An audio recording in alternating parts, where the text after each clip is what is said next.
Lene, alguma pergunta até então? O pessoal tem a dúvida? Olha, tem uma pergunta interessante aqui da Vanessa. Inclusive é uma pergunta pro doutor. Aqui ela fala o seguinte: por que aquela parte que fala que Jesus chorou sangue, como que isso é no ponto de vista médico diante da angústia? Isso é legal de dizer. Eu posso ler a passagem bíblica primeiro? Claro. Vamos dar o contexto. Que acho que até na sequência, na cronologia. Exatamente, na cronologia, quando Jesus vai pro Getsemane. Uma dúvida que eu tenho é que na representação do... Aí já tá mais à noite na janela, mas do Da Vinci tava de dia, né, a Santa Ceia ao fundo. Eu não lembro agora. Eu lembro... Seria mais ou menos que hora a ceia? A ceia, como a ceia era depois do pôr do sol, o pôr do sol daria mais ou menos por volta de 6h30 da tarde. Então essa Santa Ceia pode começar lá para 7 horas da noite e a ceia de Páscoa, ela é demorada. 2 horas no mínimo.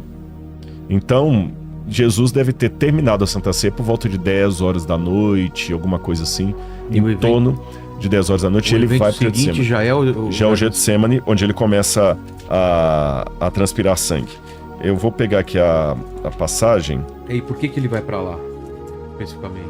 Essa é uma pergunta interessante. Por que Jesus vai exatamente para o Getsemane?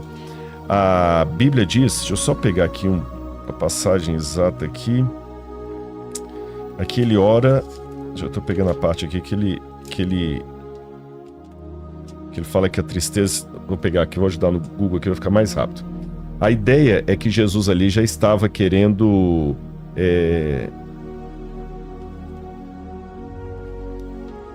A ideia ali é que Jesus já estava querendo orar ao Pai para pedir forças para o que estava esperando, para o que estava diante dele. Então eu vou aqui pegar aqui...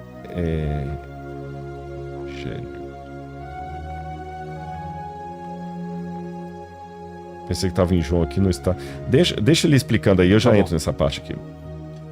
Bom, essa é uma passagem muito conhecida, né? E que até não muito tempo atrás não se reconhecia como talvez uma entidade, uma doença ou um fenômeno que pudesse já ter sido verificado. É Lucas, desculpe. Sim. Eu posso ler para vocês em casa? Claro, gente? por favor. Que aí vai ficar mais fácil, porque nem todo mundo talvez conheça. A passagem é Lucas, capítulo 22, versículo 41. Diz aqui, ó. Eu vou ler desde o verso 39, que é quando Jesus vai para o Getsemane. Diz assim: E saindo Jesus, como de costume, foi para o Monte das Oliveiras. Uma das razões pelas quais ele foi para lá, a gente estava... Na hora que eu estava buscando isso aqui, é que ele orava muito no Monte das Oliveiras. Ele gostava de orar ali. Então, por isso que ele foi para lá para orar. E como eu estava falando com vocês um pouco antes, ele estava querendo buscar forças no Pai para enfrentar aquilo que o aguardava. E os discípulos o acompanharam. Chegando ao lugar escolhido, Jesus lhes disse: Orem comigo para que vocês não caiam em tentação. Ele, por sua vez, se afastou um pouco de joelhos e orava, dizendo: Pai, se queres, afasta de mim esse cálice, contudo não se faça como a minha vontade, sim como a tua. Então lhe apareceu um anjo do céu que o confortava. E estando em agonia, orava mais intensamente. Então tem um progresso aqui. A cena vai progredindo. E aconteceu que o suor dele se tornou como gotas de sangue caindo sobre a terra. E é interessante que quem escreveu isso, à sua semelhança, também era um médico, né? O Dr. Lucas. O evangelista Lucas, que é o médico. Agora acho que você pode explicar para a pessoa em casa o significado disso.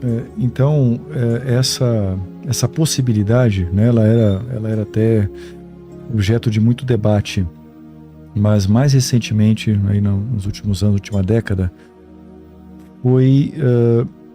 isso foi devidamente documentado. Poucas pessoas, algo bastante raro. Eu, com mais de 25 anos de atuação na área médica, muitas vezes com pacientes em situações de urgência, emergência, eu nunca vi esse fenômeno.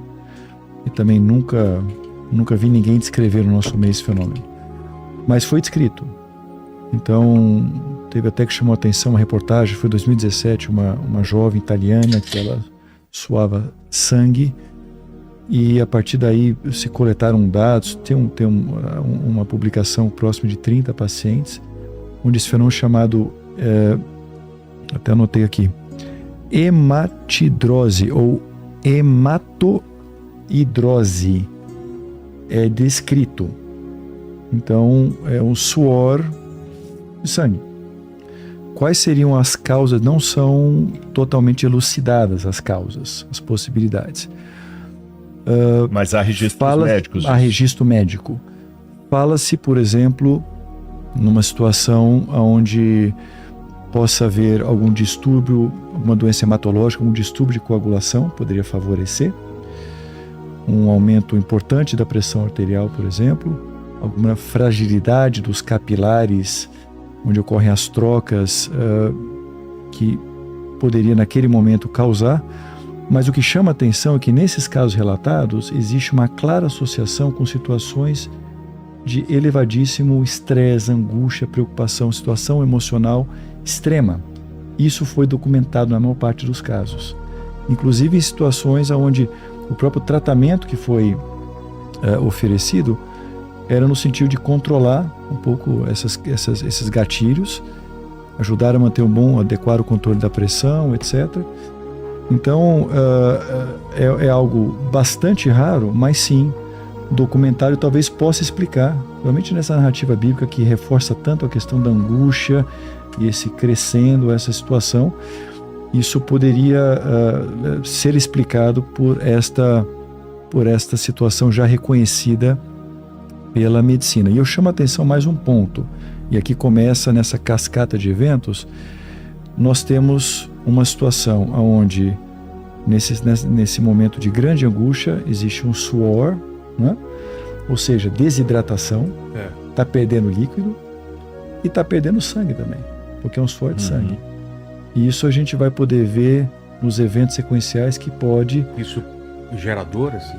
Suar sangue gera dor? Ou... Não tem descrição de dor, não tem descrição de dor associada. Mas é mais realmente um fenômeno de que você tem essa perda de líquido e também de sangue. Será que se digitar, não sei, Lenin, será que se digitar esse termo técnico que ele usou aqui no Google, apareceria hematidrose ou hematoidrose e se aparecer, né? Tanto é a hematidrose. Vamos tentar hematidrose. Tanto essa correlação, ela foi detectada, que às vezes aparece alguma fisionomia de... que alguns até descrevem como hematidrose psicogênica, ou seja, como origem de questões psicológicas. Nossa, emocionais, angústia, etc. Mas pelo que você falou, então, vendo até do couro cabeludo, então. Você falou dos capilares... Não, capilares é onde ocorrem as trocas entre as artérias e as veias. Tá, não tem nada a ver com... os vasos onde eles são mais frágeis. Mas poderia ser... A capilaridade dos vasos. Mas não mostrou o sangue. Parece ter alguma coisa ali, né? Não é isso, não é essa foto. Tem que colocar hematoidrose. Hematoidrose. Se achar também, né? Porque às vezes aparece algum caso... Muito comum na face... nos casos relatados. E está associado a um elevado estado de estresse. Elevadíssimo. Aparece exatamente as mesmas imagens iguais a essas, em troca de imagem. Às vezes tem Acho que tem muito gente que não dá pra... Mas eu tenho, se quiser mas eu de repente eu nem sei se a gente pode mostrar também, porque senão o YouTube pode... só se for muito pesada a imagem. Aqui várias imagens aparecem no Google bloqueadas, assim. E aí você tem que entrar pra ver. Pode mostrar. Não, melhor talvez só se for algum em preto e branco, talvez. Se tiver algum em preto e branco. Agora, o que eu acho interessante, porque quem descreveu isso foi um médico, que Lucas era médico. E ele notou isso, eles devem ter falado com ele esse tipo de coisa. Ele percebeu, e todos eles, tanto os evangelhos sinóticos como o evangelho de João, eles vão anunciando assim o progresso da angústia de Jesus tempo após tempo. E ele estava ali no jardim do Getsêmani, orando a Deus com o coração assim apertado, aquela angústia, e ele fala: Pai, se possível, afasta de mim esse cálice. Ele implorou ao Pai para talvez não morrer, porque eu acho que a dor não era só a dor física, era a dor da ausência do Pai, da ruptura com o Pai. Ele estava como ser humano sentindo uma angústia pior que você pode imaginar. Toda a nossa angústia somada estava no caso dele. Tem alguns casos, mas eu acho que esse aqui não dá para mostrar. Mas, gente, eu vou dar uma dica pra galera. Eu já vi a foto aqui, ela é bem forte. Ela é bem forte. É melhor nem mostrar. É melhor nem mostrar. Mas o quadro é forte. Mas assim, vou dar uma dica pra você procurar em casa. Você digitou o quê, doutor? Só Hematidrose. Hematidrose. Digita Pode depois. dar um Google, quem não for sensível, que a foto é sensível. A foto é sensível. Descrevendo assim, tá uma foto do rosto e a mancha de sangue pra cima e pra cima e pra baixo é forte. Eu pensei que era gotas, não. É melhor nem mostrar aqui, senão o canal vai ser censurado. E quando ele tá naquela angústia, ele pede aos discípulos pra orarem com ele. E os discípulos estão dormindo. Que é um outro elemento também, que até a princípio a gente até ia ter um psicólogo ou psicóloga conosco, depois acabou não dando, de fuga, né? Não era um sono de cansaço, era um sono de fuga. E ele implora, orem comigo. E a pior coisa que tem, eu imagino, quando você está nessa situação, é quando ela é ainda somada a um contexto de solidão. Solidão, exatamente. Ele sentir que em última instância era ele e Deus. Ele e Deus, porque você está angustiado, mas tá lá seu pai, sua mãe, seu filho, seus amigos com você te dando força. Sensação de segurança. Agora você tá sozinho num lugar que você não conhece ninguém. Então você pede os amigos, venham orar comigo, fica comigo um pouco, e ninguém aparece. E uma coisa interessante do relato, também desses detalhes, não se sabe, são tão poucos relatos, né, que nós temos de forma contemporânea, casos anedóticos que nós falamos. Não se sabe, por exemplo, a quantidade. Podem ser apenas algumas gotas, talvez uma quantidade maior.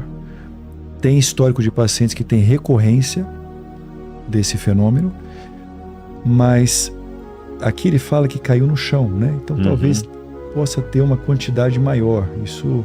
Mas aquela foto que nós vimos aqui.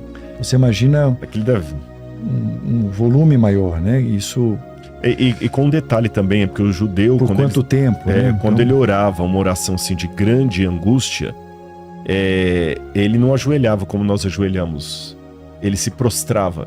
Porque a ideia que a gente tem de prostrar é só ajoelhar e fazer uma oração assim, né? Você fica nessa posição assim, né? Na verdade, ele prostrava... Até, eu não sei se deu para ver a posição, a gente ajoelha assim, né? O judeu não. O prostrar no chão é totalmente caído com o rosto em terra. Parecido com o que os árabes fazem. Os árabes oram assim, quando tanto padres como freiras vão fazer os votos de celibatário, geralmente diante dos bispos, não sei se vocês já ouviram já, eles deitam no chão com o rosto no chão, então é prostrado com o rosto no chão. Então ele estava realmente numa situação, e ele finalmente é preso, passa a noite toda sendo castigado na casa de Caifás. Nesse momento até acontece uma coisa, ele tá ali trocando de um lugar para o outro quando Pedro o nega 3 vezes e o galo canta. Eu até esqueci de te dar no início, Vilela, embora não seja o primeiro programa que eu tô ouvindo, por isso que não é um presente inútil, porque esse aqui é o meu livro, eu nunca dei esse livro para você. Não estamos no final do programa não, viu, gente? Tem muita coisa, mas é porque eu lembrei aqui, esse aqui é um livro que eu escrevi, Enciclopédia Histórica da Vida de Jesus, todo ilustrado, e aqui eu conto, tem as ilustrações, deixa eu ver se aparece aqui, ó. Tem ilustrações sobre Jesus, moedas da época, como era, e tem uma parte aqui que eu explico o que provavelmente seria o galo que cantou. Porque uma pergunta que muita gente faz é o seguinte, como é que o galo cantou em Jerusalém? Primeiro que um galo que canta que a cidade toda escuta já é um negócio meio complicado. Então tem uma parte aqui no livro que eu explico que deixa eu ver se eu vou achar aqui, até de repente você pode até partilhar com o pessoal aí, o que foi possivelmente o galo que cantou quando o Pedro negou a Jesus. Eu vou pegar essa parte aqui. Não é um galo literal? Provavelmente não. Ah, é? Aqui, ó. Nessa parte que eu canto, a negação de Pedro, o galo, e nós temos aqui, ó, o galo cantou, eu explico. Eu vou resumir para o pessoal para não ficar muito grande. Havia um tipo de trombeta romana chamada Galitium, que ela parece o som de um galo. Por isso que ela tinha esse nome, Galitium, que lembra galináceo. Então alguns autores acreditam que quando Jesus falou o seguinte, antes que o galo cante você me trairá, me negará, corrigindo, não era um galo cantar. Porque, mesmo porque Jerusalém, no lugar onde tinham os sacerdotes, eles não criavam galináceos. Porque a lei judaica falava que, embora o galo e a galinha fossem comida kasher, podiam ser alimentados pelo judeu, eles provocavam muita sujeira. Sim. E comiam vermes. Então, ter isso perto de uma casa de sacerdotes que tinham que ter uma purificação tremenda não era de bom tom. Então, a recomendação é que não houvesse galos ali, na casa do sacerdote. E como foi na casa do sacerdote que isso aconteceu, não faz sentido ter um galo ali. Muito menos um galo que cante e toda a cidade escute, inclusive Pedro. Mas os romanos, eles tinham as vigílias da noite, havia 4 vigílias na noite, 4 vigílias, e ao final de cada vigília da noite, a trombeta tocava, como se assim, tá tudo bem. Sabe quando tem esses bairros que faz assim, alguém passando e dá uma subida? Guardinha. É o guardinha, é a mesma coisa. Então parece que quando Pedro nega a Jesus, a trombeta toca, talvez a última, já mostrando o amanhecer do dia.